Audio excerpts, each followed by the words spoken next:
Vocês já estão prontos para ouvir a palavra nessa noite? Então abram suas Bíblias. Nós vamos ler Marcos, capítulo 16, do verso 12 até o 20.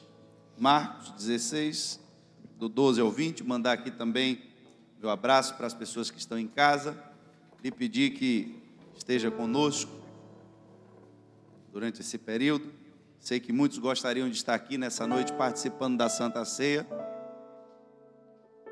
Mas tenham paciência, que já as coisas vão chegar para o lugar. Em nome de Jesus. Marcos, capítulo 16. Nós vamos ler do verso 12 em diante. Marcos, capítulo 16, verso 12 em diante. Todos acharam? Amém. A palavra de Deus vai dizer assim: depois, Jesus apareceu em outra forma a dois deles, estando eles a caminho do campo. Eles voltaram e relataram isso aos outros, mas também nestes eles não creram. Mais tarde Jesus apareceu aos 11, enquanto eles comiam. Censurou-lhes a incredulidade e a dureza de coração, porque não acreditaram nos que o tinham visto depois de ressurreto. E disse-lhes: vão pelo mundo todo e preguem o evangelho a todas as pessoas. Quem crê e for batizado será salvo, mas quem não crê será condenado. E estes sinais acompanharão os que crerem. Em meu nome expulsarão demônios, falarão novas línguas, pegarão em serpentes, e se beberem algum veneno mortal, não lhes fará mal nenhum. Imporão as mãos sobre os doentes, e estes ficarão curados. E depois de lhes ter falado, o Senhor Jesus foi elevado aos céus, e assentou-se à direita de Deus. Então os discípulos saíram e pregaram por toda parte. E o Senhor cooperava com eles, confirmando-lhes a palavra com os sinais que acompanhavam. Deus, estamos na tua casa nessa noite. Nos traz, Pai, o entendimento e a revelação daquilo que o Senhor quer falar conosco nessa noite. Que o teu Espírito tenha total liberdade em nosso meio, porque dependemos exclusivamente do Senhor. Te agradecemos por tudo, por ter nos trazido a este lugar nessa noite, em nome de Jesus. Queridos, esse texto, ele começa trazendo um relato interessante. Ele começa dizendo, no verso 12, depois Jesus apareceu em outra forma a dois deles. Se você pegar essa referência desses acontecimentos, essa mesma referência no livro de Lucas, provavelmente o capítulo 24, o último capítulo de Lucas, vai nos mostrar que esses dois que Jesus apareceu em outra forma eram aqueles que iam ao caminho de Emaús. Por isso que a gente vê aqui no relato de Lucas, quando a gente vê a história de Jesus caminhando com aqueles homens, e a gente estudou um pouquinho sobre eles, quando a gente estava falando sobre Jesus, a revelação de Jesus no Antigo Testamento, quando Jesus pegou esses homens, e a Bíblia diz que criticou a dureza do coração deles, porque eles estavam se tornando nécios para entender, lentos para entender. Não sei quantos lembram que a gente levou um tempo aqui falando sobre isso, e aí Jesus pega desde Moisés e os profetas para explicar a eles tudo o que tinha que acontecer a seu respeito. Mas eles só identificam que é Jesus quando Jesus parte o pão e some.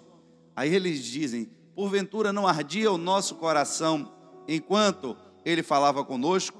Aqui no próprio livro de Lucas, não é tão claro quanto no relato de Marcos, embora não diga especificamente que era sobre esses homens esses discípulos que iam para Emaús, mas a Bíblia faz questão de dizer que Jesus apareceu em uma outra forma.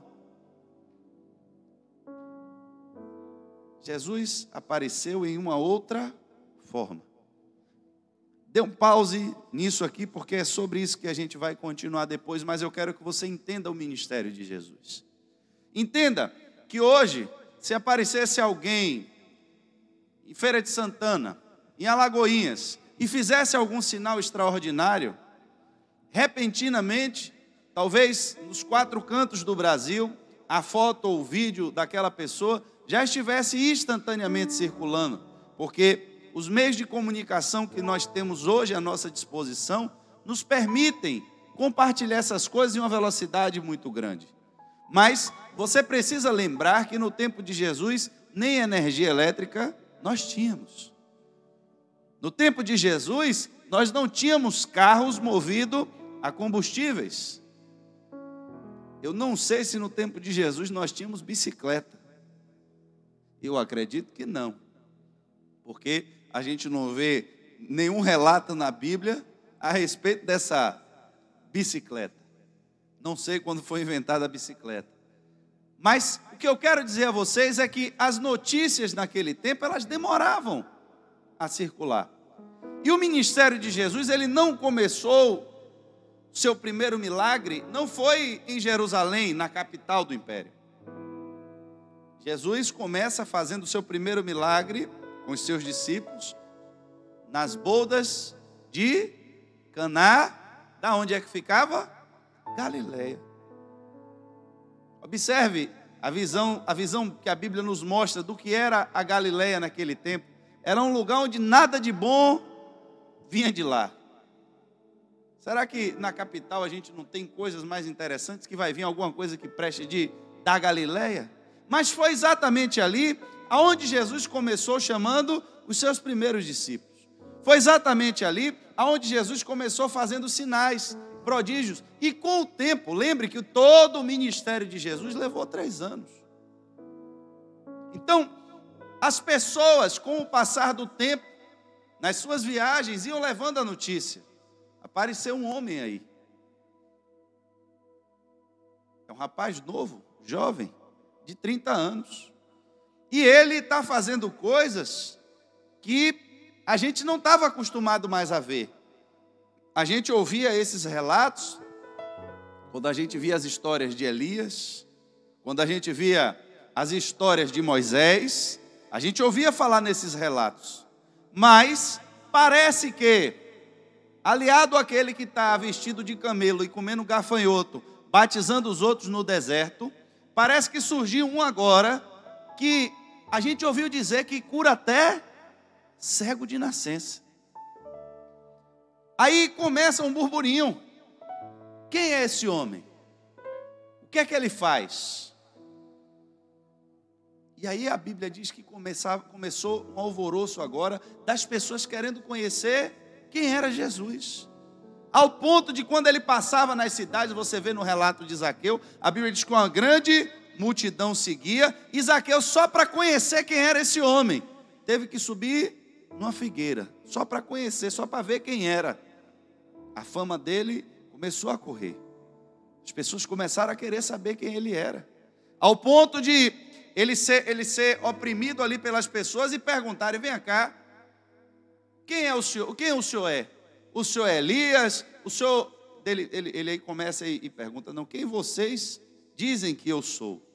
A hora que Pedro traz a revelação de que de fato ele era o Cristo. Eu quero que vocês entendam que no tempo de Jesus, a revelação de quem de fato ele era e de quem era a pessoa dele não era algo tão simples. Quando foram prender Jesus de noite, precisaram que Judas identificasse no meio dos discípulos quem ele era.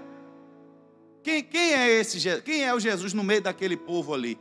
Alguém vai ter que nos dizer, ainda mais que era de noite.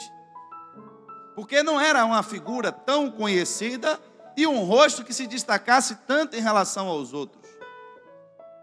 Mas o que ele fazia, preste atenção, começou a chamar a atenção das pessoas. A fama dele correu pelo que ele fazia, pelos sinais milagrosos que ele fazia. E agora, a Bíblia nos mostra que depois da sua morte, Jesus ressuscita e aparece para quem andava com ele.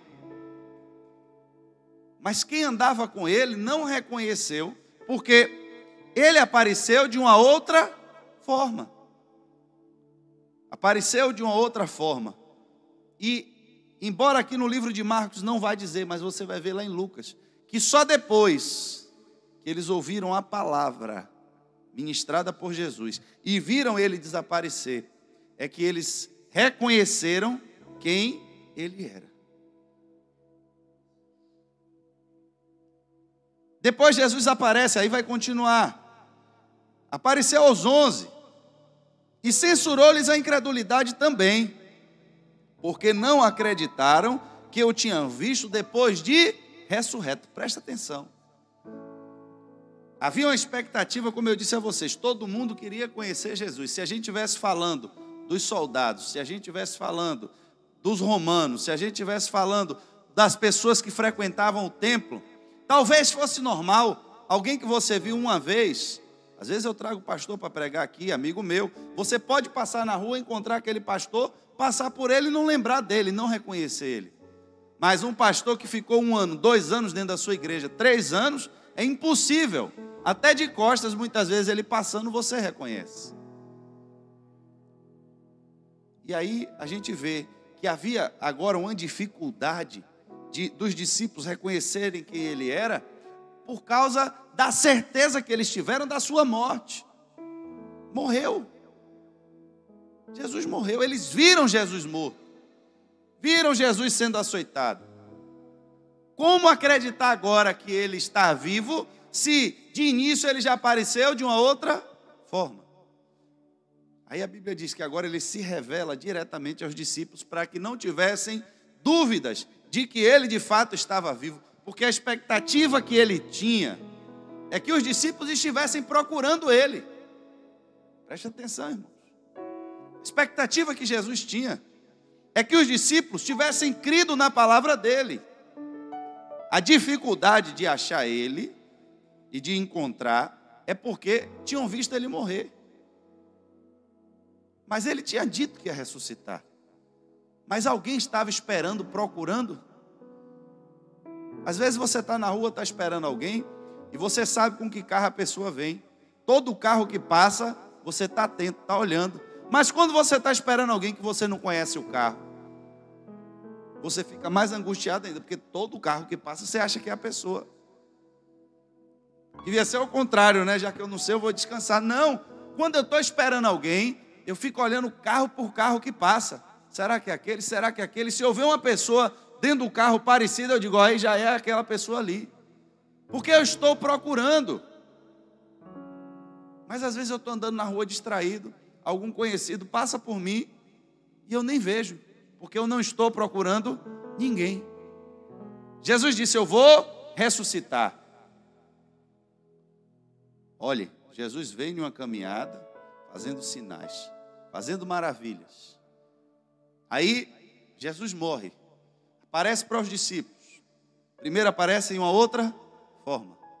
Ninguém reconheceu. Só reconheceu depois que ele se revelou. Pela palavra e depois pelo partir do pão. Aí sumiu diante deles. Era Jesus. Depois ele entra aonde estavam todos reunidos. Ele entra. E critica agora a dureza do coração deles. Porque não acreditaram nos outros que disseram que ele estava vivo. Só que o que eu acho interessante é que depois que ele dá agora a se reconhecer e mostrar o maior milagre que tinha feito, que era exatamente a sua ressurreição. Porque os profetas tinham feito milagres também. Moisés fez sinais também. Mas nenhum deles tinha sido como Jesus, que morreu e pelo poder do próprio Deus foi ressuscitado. E agora se revela aos discípulos. Só que quando ele se revela agora aos discípulos, censura a primeira incredulidade deles. E diz, era para vocês estarem me procurando. Não era para vocês estarem escondidos com medo dos romanos. Era para estar me procurando. Só que agora eu tenho uma missão para vocês. Vão pelo mundo e façam os mesmos sinais e prodígios que eu fiz. Foi isso que vocês leram aí? Aqui começa o detalhe da coisa. Vou voltar, pra você não se perder comigo. Jesus começa seu ministério numa cidade pequena. Quase ninguém conhecia. A coisa vai tomando uma dimensão que daqui a pouco as pessoas estavam ansiosas já querendo saber quem ele era. Por causa de quê? Dos sinais e maravilhas que ele fazia. Queriam saber quem ele era. Se ele era Elias, se ele era um dos profetas, o que é que ele veio fazer. Aí Jesus morre. Aparece de uma outra forma aos discípulos. Os discípulos não reconhecem inicialmente, ele tem que se revelar. Aí depois ele aparece a todos, agora provavelmente na sua forma, porque não no Evangelho de Marcos, mas em Lucas, que dá essa mesma narrativa no final, que ele aparece a 2 e depois entra onde estão os 11. Ele chega ao ponto de mandar eles meterem a mão, olha aqui, ó, os furos na mão, nos pés, e vocês têm alguma coisa para comer? Para que não achassem, porque disse que estava achando que era um fantasma, um espírito. Já viu o espírito comer? Então me dá comida aí para você ver se é espírito. Agora era para vocês estarem me procurando, porque eu disse a vocês que ia ressuscitar. Só que vocês estão tão incrédulos de que eu ia ressuscitar, que não estão nem acreditando que estão me vendo. Mas agora que eu já resolvi esse primeiro problema, eu tenho uma missão para vocês.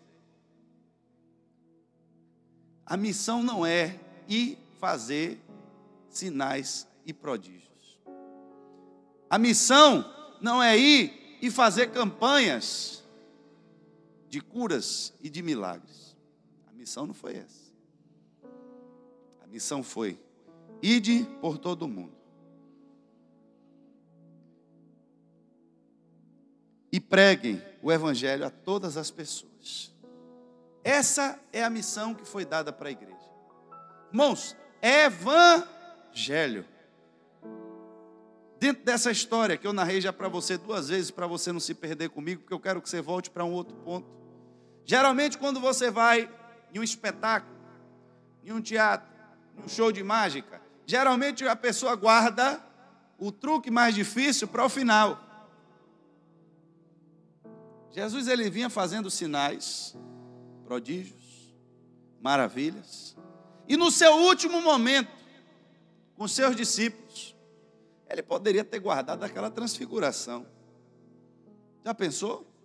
Os discípulos relatando, e no último dia, quando estávamos na mesa, sentado com ele, o seu rosto resplandecia como uma lâmpada fluorescente.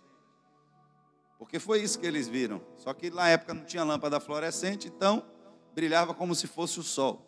Mas era branca a luz. Então, lâmpada fluorescente fica hoje mais contextualizado. Ficou alvo as suas vestes. O que é que eles estavam dizendo? Estava brilhando igual uma lâmpada fluorescente. Jesus brilhou igual uma lâmpada fluorescente. Mas não era do interesse dele se transfigurar no último dia com seus discípulos. Embora ele tivesse dito a Pedro e os outros que viram, que não contassem a ninguém o que eles viram lá em cima. Jesus, ele não pediu que o Pai manifestasse uma presença diferenciada naquela última mesa.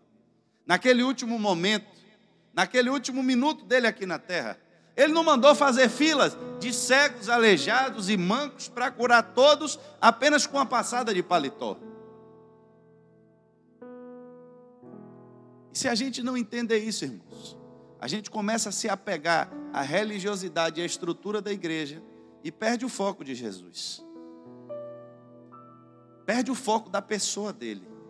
Preste atenção que tudo vai se encaixar. Eu não quero que você perca nada nessa noite. Não se distraia.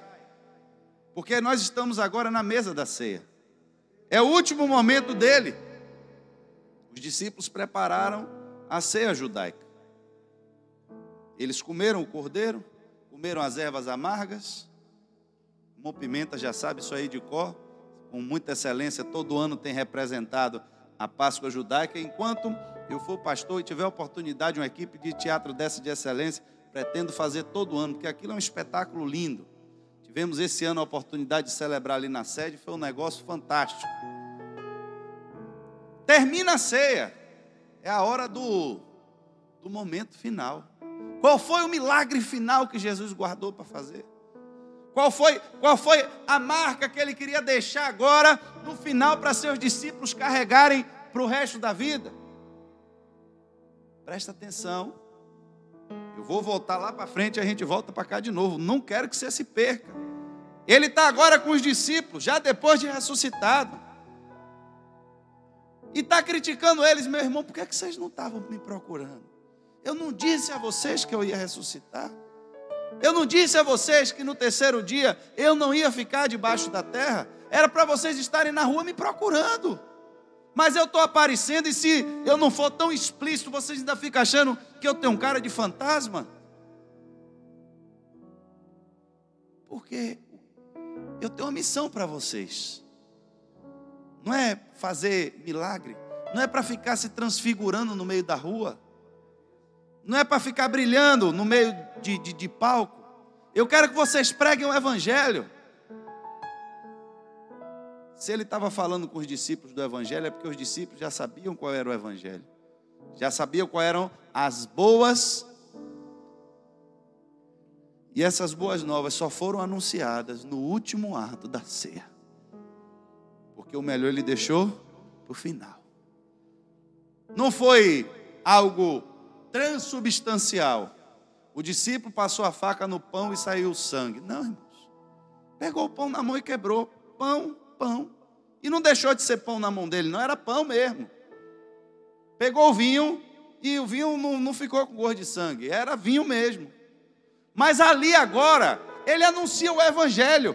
E, irmãos, entenda, foram 3 anos com os discípulos, ensinando, falando, mas a essência do evangelho, ele só anunciou no último momento.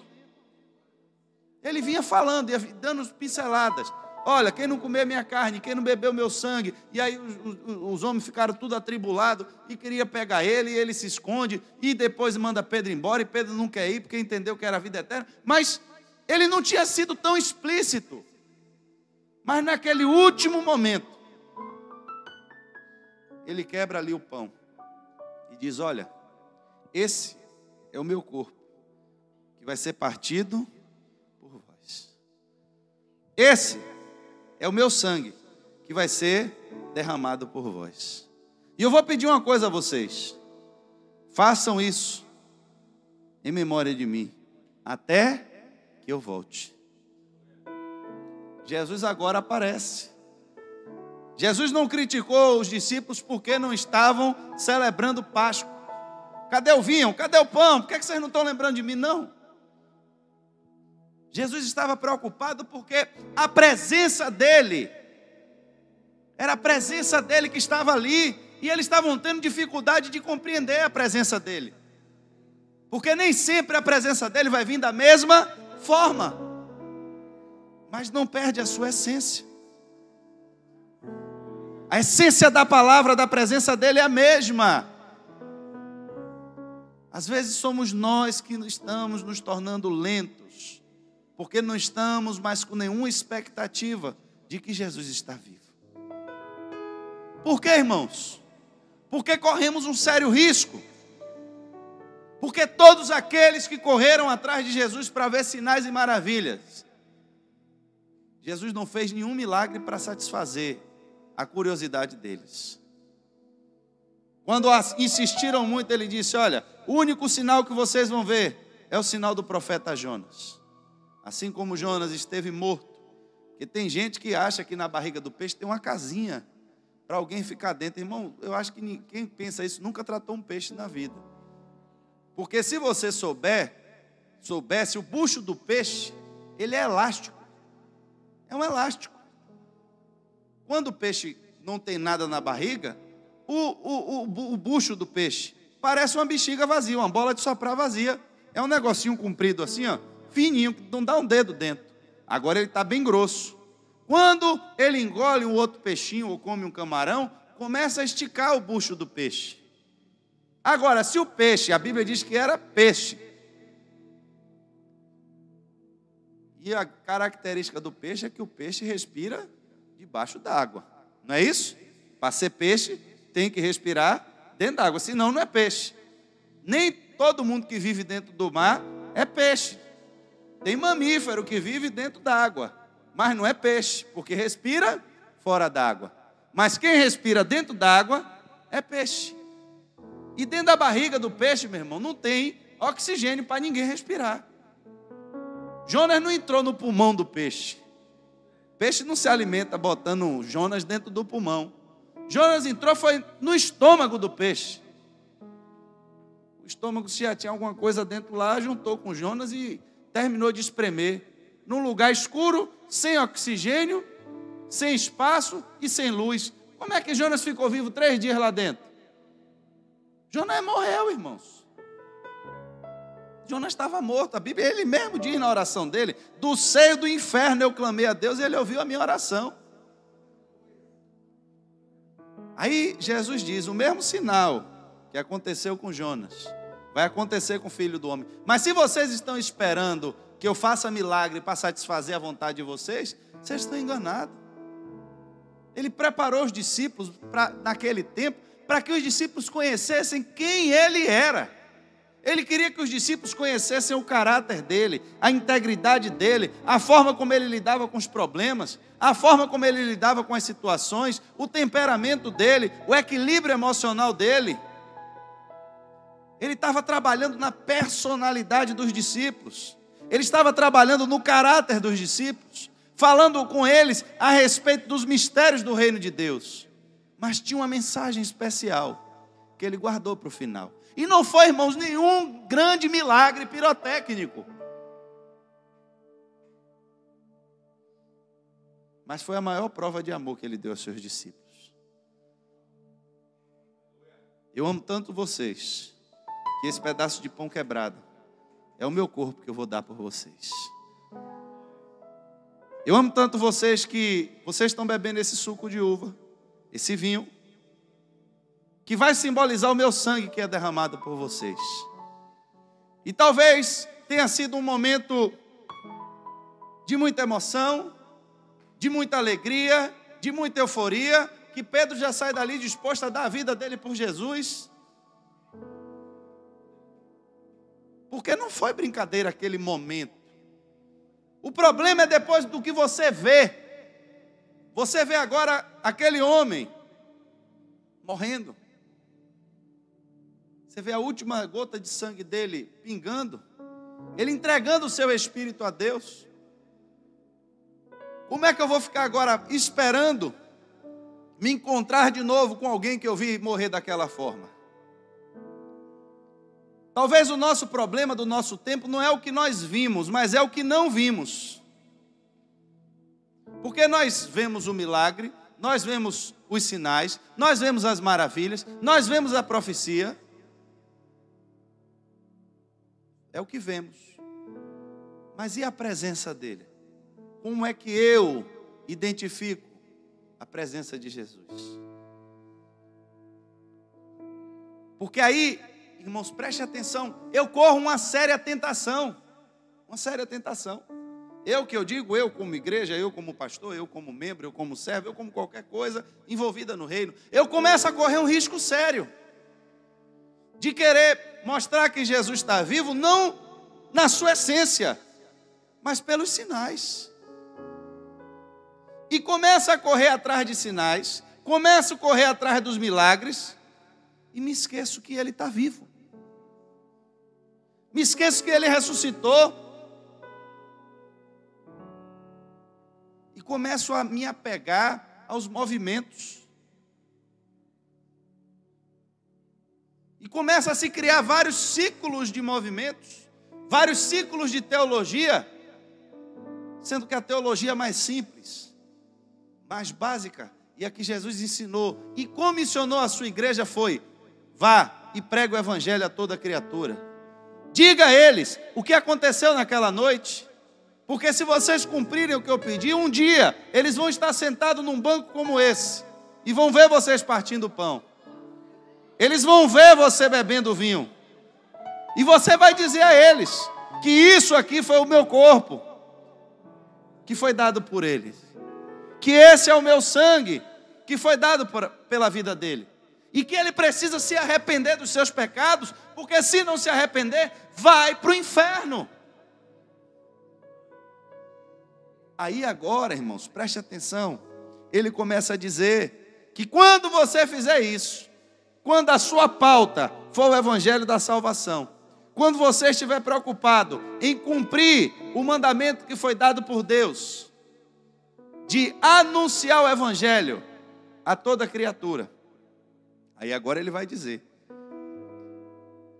estes sinais acompanharão os que crerem.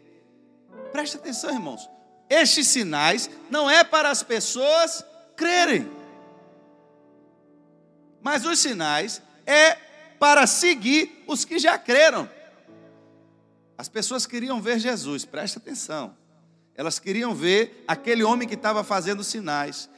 Elas queriam ver aquele homem que estava fazendo milagres. Outros estavam atrás dele porque precisavam dos milagres, porque precisavam dos sinais. Mas só depois que eles entenderam o evangelho, só depois, quando Pedro pregou para eles o evangelho, foi que de fato a igreja começou a crescer. Foi de fato que as pessoas começaram a se arrepender agora pelo poder do Espírito Santo de Deus. É a presença dele dentro da igreja. É a presença do Espírito dele dentro da igreja. Porque ele termina no livro de Lucas, no final, ele vai dizer: olha, vocês são testemunhas destas coisas. Eu lhes envio a promessa de meu Pai, mas fiquem na cidade, até serem revestidos do poder do alto. Irmãos, ele está dizendo: eu preciso que vocês levem agora esse evangelho a toda criatura. Vocês precisam pregar para toda criatura. E se vocês crerem de verdade naquilo que vocês estão pregando, enquanto vocês estiverem pregando, esses sinais eles vão se manifestar. Porque os sinais não são para os outros crerem. Teve muita gente que foi curada por Jesus e não foi salvo. Tem muita gente que se confunde com isso, irmãos. Acha que porque alcançou alguma graça da parte de Deus, que Deus já carimbou o passaporte dele e já está salvo. Irmãos, as bênçãos de Deus, os milagres de Deus, são os frutos da misericórdia de Deus. O evangelho é fruto da justiça de Deus. É entender que eu, pecador miserável, que tenho uma natureza pecaminosa dentro de mim, que gosto naturalmente daquilo que não presta, que gosto naturalmente daquilo que é errado, que tenho prazer no pecado, posso agora viver uma nova vida, posso agora confessar a Deus os meus erros. Eu não preciso mais ficar andando na rua esperando o dia que Deus vai arrumar um raio de lá para acertar minhas costas, porque eu contei uma mentira. Mas quando eu mentir, o Espírito que está dentro de mim, ele vai me entristecer tanto, eu vou ficar tão envergonhado de mim mesmo, que o único caminho que eu vou achar é a presença de Deus, para confessar diante dele o meu pecado. Porque é assim quem vive, guiado pelo Espírito de Deus. Aqueles que creem que de fato ele está vivo.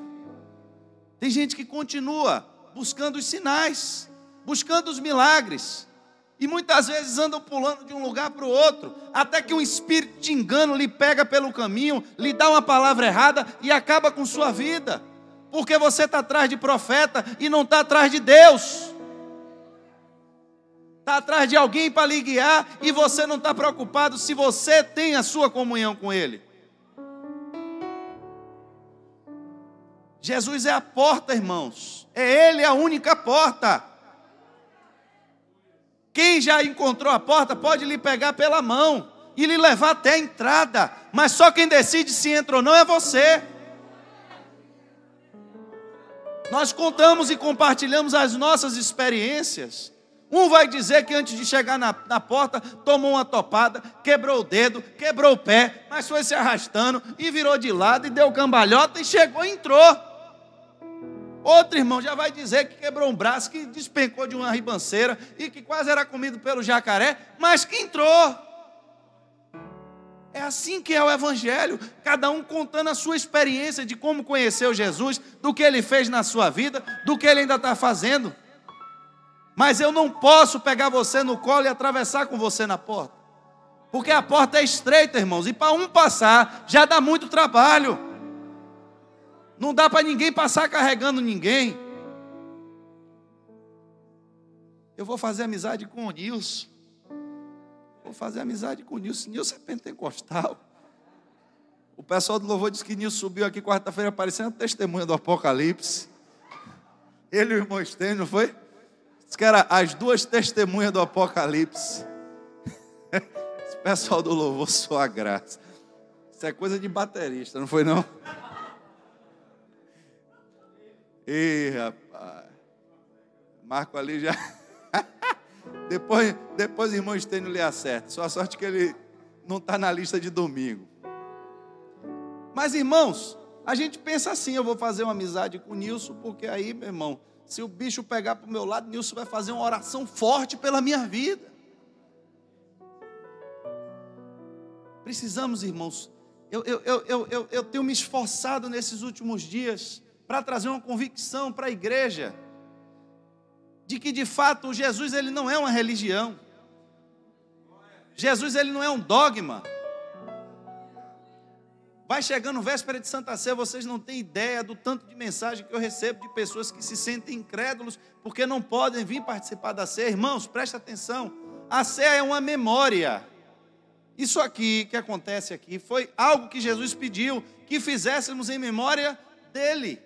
Mas quando eu entro aqui para eu tomar essa Santa Ceia, esse símbolo, significa que antes de eu comer o pão, que antes de eu beber o cálice, eu já mantenho uma comunhão com Ele. Porque se eu não tenho comunhão com Ele, eu estou comendo um pedaço de pão e bebendo um copo de suco. A pergunta é, se você estivesse em Jerusalém e fosse perseguido naquela época, e tivesse que fugir para a Arábia lá e se esconder por lá, que Santa Ceia você achar para alguém lhe dar? Quer dizer então que se você se mudar para um lugar onde não tem igreja, chega lá, você desvia porque não tem Santa Ceia? Irmãos, isso aqui é um símbolo, mas a presença real dele é em todo culto. Jesus não só está na igreja morto aqui em pão e vinho no dia da Santa Ceia, não. Ele está vivo todo culto, irmãos. No dia da ceia nós nos lembramos do amor dele. É um culto diferente, é um culto especial, porque ele nos pediu: façam isso em memória de mim. E essa igreja, por uma questão de entendimento, convencionou que uma vez no mês nós vamos nos lembrar do sacrifício dele. Mas não quer dizer que é só porque nós estamos nos lembrando dele hoje que nós nos esquecemos do resto. A missão da igreja está aqui, irmãos, é pregar o Evangelho, é pregar a palavra de Deus. E se você crê de fato no Evangelho, não é crer nos milagres, não é crer nas promessas, é crer no Evangelho. Os sinais seguirão os que crerem. Preste atenção no contexto, irmãos, está escrito. Eu esses dias fiz uma brincadeira com o pessoal do louvor. Eu mandei um texto lá. Aí meu irmão comentou e disse: ei, meu irmão, pesado, forte, violento. Eu disse: amém. E tem um grupo do amém, né? Tem um grupo do amém. Aquele grupo do amém vai ter que passar por um processo aí. Tem um grupo do amém. Não sabe nem o que o pastor escreveu e bota amém, amém, amém. Mas não acontece só no louvor, não. Isso acontece em tudo que é lugar. Às vezes o pastor bota lá e escreve: Judas foi e se enforcou. Aí o cara bota amém. Sangue de Jesus. É o grupo do amém. Acho que já tem uma tecla de atalho no teclado. Apertou amém. Amém. Aí eu chamei Paulo de noite no WhatsApp. Eu disse: Paulo, será que se o pessoal lesse o contexto do versículo, eles entenderiam a mesma forma. E aí quando você vai ler o contexto, né, Paulo? Você vê que não tem nada a ver com o que parece. Aqui, está dizendo, preste atenção. Vão pelo mundo e pregam o evangelho a toda criatura. Aí ele vai usar a palavra crer agora. Quem crê e for batizado, mas quem não crê, e estes sinais acompanharão os que crerem. Então, se você crer e for batizado, será salvo, e estes sinais acompanharão os que crerem. Aí a gente muda as coisas. Você tem que ter fé para o milagre acontecer. Preste atenção ao que a fé tem que ter mesmo, mas não é a fé no milagre, mas é a fé de que Jesus está vivo. Essa é a fé. O final ele vai dizer, então os discípulos saíram e pregaram por toda parte. E o Senhor cooperava com eles, confirmando-lhes a palavra. Confirmando-lhes a palavra, com os sinais que a acompanhavam. Os discípulos saíram e começaram a pregar a palavra. Eles estavam crendo na palavra, crendo no evangelho e testemunhando que Jesus estava vivo. Esse era o testemunho dos discípulos. Aquele Jesus, discurso lá de Pedro, que vocês crucificaram, Deus ressuscitou ele dos mortos e fez ele Senhor.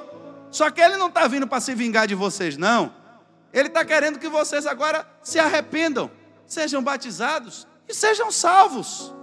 Porque ele morreu exatamente para o perdão dos pecados de vocês. Essa era a mensagem do evangelho. Aí nós criamos meio mundo de doutrina, meio mundo de coisa difícil para explicar às pessoas, porque às vezes falta a presença dele aqui. Porque não tem nada, irmãos, nada que possa substituir a presença de Deus. No tempo de Paulo, existiam pessoas que não trabalhavam. Os gregos cultivaram durante muito tempo a filosofia. O berço da filosofia você vai estudar na Grécia. Isso foi passado depois para o Império Romano. Você vai ter os filósofos falando de coisas difíceis a respeito da criação do mundo, a respeito do ser, do pensamento humano, o que é que o homem é, de onde é que o homem vem, para onde é que o homem vai, sobre a terra, sobre os elementos, sobre os sentimentos. E você vai achar tanta filosofia que você pega um livro de filosofia desse tempo para ler, você lê uma página, depois não entende mais nada, fica todo atribulado. Aí Paulo começa a refletir, e Paulo vinha dessa erudição, Paulo vinha dessa linha do conhecimento mais aprofundado. Você pega os rabinos, eles interpretavam aqueles textos antigos, cheios de codificação, cheios de simbolismos que tinha dentro daquilo ali. Aí Paulo diz, rapaz, o evangelho é uma coisa tão simples, mas é loucura para os que estão se perdendo. Porque não tem nada oculto aqui dentro desse evangelho, mas é o poder de Deus. O que é o evangelho? É o poder de Deus. Mas como é que eu vou pregar então o evangelho se não tem o poder de Deus? E para ter o poder de Deus, o que é que precisa? Precisa crer. Crer em quê? No evangelho? E o que é o evangelho? Está aqui na mesa. Que Cristo morreu para perdão dos nossos pecados. E que se eu me arrepender, Ele me perdoa. E se Ele me perdoar agora, eu tenho confiança de entrar diante de Deus. E porque eu tenho confiança agora, eu começo a ter no meu coração uma alegria nova, que é a alegria da salvação. Aí a gente cria uma lista de regras da igreja. A Bíblia tem 10 mandamentos, a gente cria os 100 da igreja. Ninguém aqui, irmãos, está defendendo que a gente não tem que ter um critério, tem que ter um costume. A própria Bíblia nos ensina a gente guardar os bons costumes. Não é disso que eu estou falando. Mas o problema é que a gente se apega muitas vezes a essas doutrinas, se apega a essas religiosidades, e às vezes essas coisas passam com o tempo e a gente não percebe.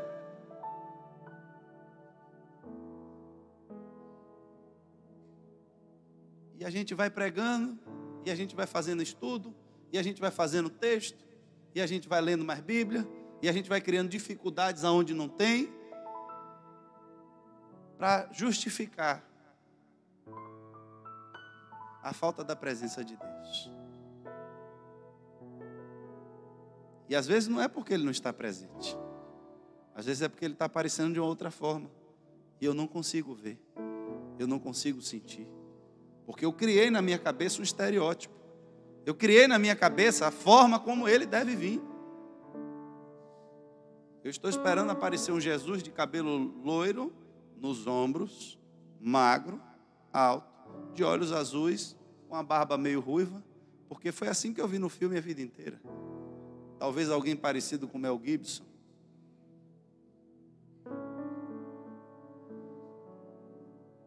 E se Jesus já apareceu algum dia para você como um mendigo?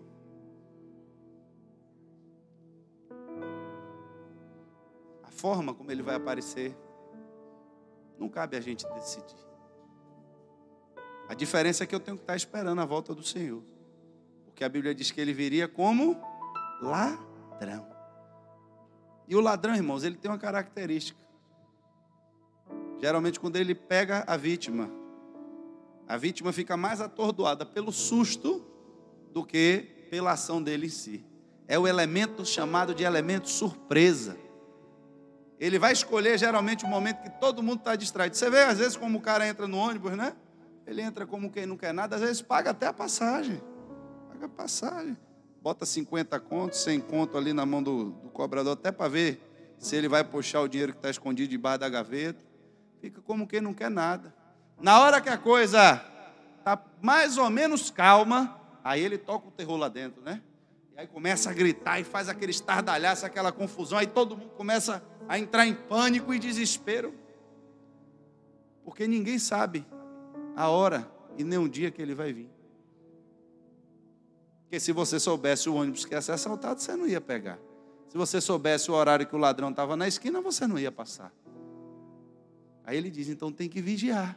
Porque a gente não sabe nem o dia e nem a hora. Só que a gente está vivendo nos tempos de hoje. E aqui agora é o fim da mensagem. Com a mesma incredulidade funcional. Bota esse tema na pregação de hoje. Incredulidade funcional. Eu gostei. Pode botar. Incredulidade funcional. Isso alguém ainda vai pegar esse tema e vai escrever um livro. Fica olhando. O que é incredulidade funcional? Eu viver dentro da igreja, como estavam os discípulos, sem a expectativa real de que Jesus está vivo e que Ele vai voltar. Agora eu lhe pergunto, qual é o sentido de eu vir para a igreja, ter tanta religiosidade com o momento da ceia, tanta religiosidade com esse pão, meu irmão, eu não estou aqui desfazendo da Santa Ceia em nome de Jesus. Eu estou lhe dizendo que esse aqui é um ato que nós expressamos todo o nosso amor, toda a nossa reverência, e fazemos isso aqui exatamente lembrando esses elementos aqui da Santa Ceia. Para você ter ideia, a igreja não mistura isso aqui com nada. Tem uma irmã específica, que Deus abençoe a vida dela, do esposo dela e da equipe dela, que vem para aqui, eles oram, é um processo para a gente fazer uma coisa santificada para Deus. A Santa Ceia é um momento santo da igreja. Como é também santo o louvor. Só Colosso diz que é. Meu Deus do céu. Esse Colosso hoje está nota 10, viu? Hoje parecia até uma outra pessoa hoje aqui. Tem um mistério para ele no final do culto, me lembra. Forte. Vai ser forte. Mistério bom, vai ser bom. Irmãos, a Santa Sé é santa. Santa. Santíssimo isso aqui. Isso aqui eu não posso fazer na minha casa. Não posso. Eu chegar na minha casa, preste atenção, é meu aniversário.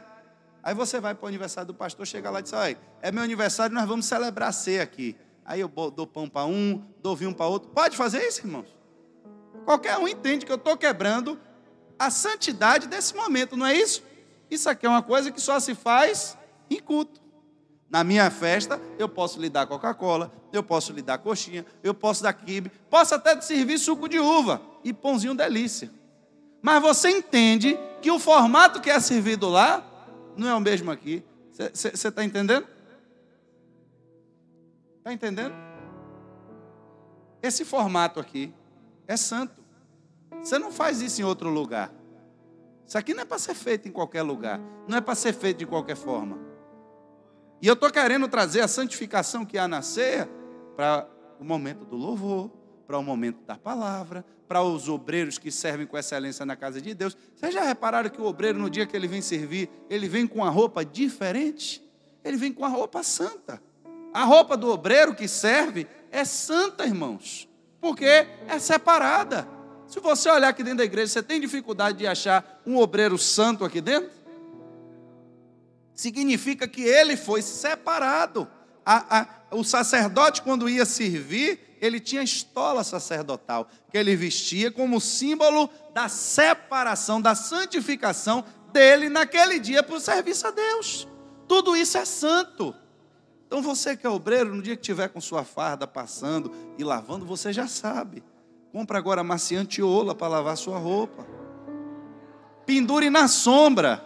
E se for botar na máquina, vire pelo avesso. Amém, irmãos? Porque a sua roupa de servir na igreja, assim como o pão, assim como o vinho, assim como o louvor, porque tudo que a gente está fazendo aqui é para o mesmo Deus. Tudo é santo dentro da igreja. O banco da igreja que você senta, a pessoa que cuida e que limpa desse banco tem que cuidar, sabendo que esse banco está dedicado aqui para o culto a Deus. Eu não concordo não. Quer ver que você concorda? Se o dono do bar ali for fazer uma festa no lago e disser que vai pagar R$1.000 de aluguel à igreja para emprestar os bancos, e o pastor emprestar, você ia dizer o quê? Aí agora o banco é santo. Aí agora o banco é santo. O pastor lá da igreja endoidou. Por quê? O ímpio lá, ó, para fazer show de arrocha, pagou a ele um dinheiro, o homem não aguentou ver dinheiro. Pegou os bancos da igreja, mandou tudo para Babilônia.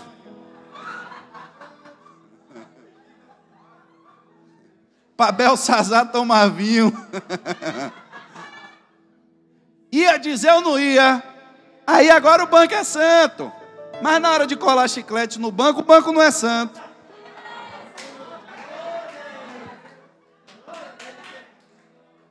É ou não é? É. A gente tem que entender, irmãos, a dimensão do que acontece aqui dentro. Tudo aqui dentro tem que ser santo para Deus. O som tem que ser santo. Os ar-condicionados, tudo isso aqui é santificado a Deus. Não serve a outro propósito. Não serve a outro propósito. Eu posso lhe levar na minha casa, lhe dar vinho, lhe dar pão, mas você entende que quando você entra aqui na igreja, é outro formato, é outra estrutura, é outra forma de servir, porque tem uma santidade que envolve isso aqui. Mas a santidade maior não está porque tem pão e tem vinho, não é porque tem instrumento, não é porque tem cadeira, é porque a gente entende que o nosso Deus está vivo. Ele vive. E Ele é santo. E porque Ele é santo, nós nos santificamos para adorar Ele. E a santidade envolve exatamente o início, que é receber o Evangelho. Eu só posso ser santo se eu crer no Evangelho. Porque quando eu creio no Evangelho, eu me arrependo dos meus pecados, recebo o pão, recebo o vinho como símbolo daquilo que Ele fez por mim na cruz. Então, eu estou dizendo que isso aqui só existe por causa da cruz. A mesa só existe por causa de Jesus. E eu tenho que me preocupar muito mais com a presença dEle do que com os símbolos. Eu tenho que me preocupar muito mais se o Evangelho está sendo pregado de verdade, se a presença do Espírito de Deus está sendo invocada, do que se está tendo milagre. Porque Jesus fez milagre durante 3 anos. E nem todos que receberam milagre foram salvos. Mas todos aqueles que creram e receberam se tornaram filhos de Deus. Essa é a verdade do Evangelho. Esse é o foco do Evangelho de Cristo. Fique de pé nessa noite.